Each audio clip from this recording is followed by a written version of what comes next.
হরে কৃষ্ণ। একবার প্রভুপাদকে এক ব্যক্তি প্রশ্ন করেছিলেন যে আচ্ছা প্রভুপাদ, আপনাদের ভক্তরা কেন সবসময় গলাতে জপের মালা ঝুলিয়ে রাখে?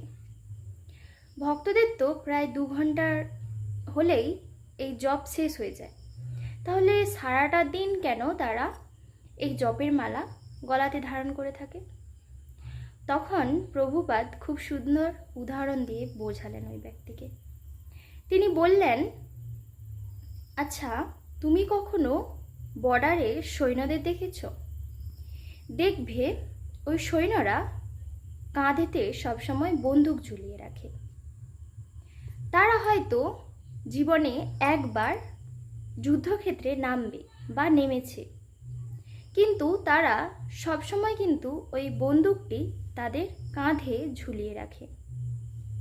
তারা সবসময় প্র্যাকটিস করে, তাদের নিশানা সবসময় কিভাবে ভেদ করতে হয় সেটি তারা সবসময় প্র্যাকটিস করে। ঠিক সেই রকম আমাদের ভক্তরা, আমার ভক্তরা, তারাও ঠিক ভালোভাবেই জানে যে আমরাও জীবনে একবার যুদ্ধে নামব, আর ওই সময় যেন না তাদের এই লক্ষ্য কখনো না চুকে যায়। তারা সবসময় যেন একবারেতেই লক্ষ্য ভেদ করতে পারে, তার জন্য তারা সবসময় প্র্যাকটিস করে চলছে।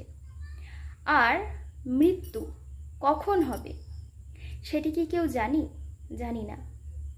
তাই যেখানে যেমন অবস্থাতেই থাকি না কেন, জপের মালাটি সঙ্গে থাকলে আমরা ওই অবস্থাতেই জপ করতে পারবো এবং জীবনের যুদ্ধে একবারেই আমাদের লক্ষ্য ভেদ করতে পারবো। যদি ভগবানের আমাদের ওপর করুণা করে, যদি ভগবান করুণা করে, আমরা অবশ্যই একবারেতেই লক্ষ্য ভেদ করতে পারবো এবং ভগবানের কাছে পৌঁছাতে পারবো। খুব সুন্দরভাবে ওই ব্যক্তিকে প্রভুপাদ এই উদাহরণটি দিয়ে বুঝিয়েছিল।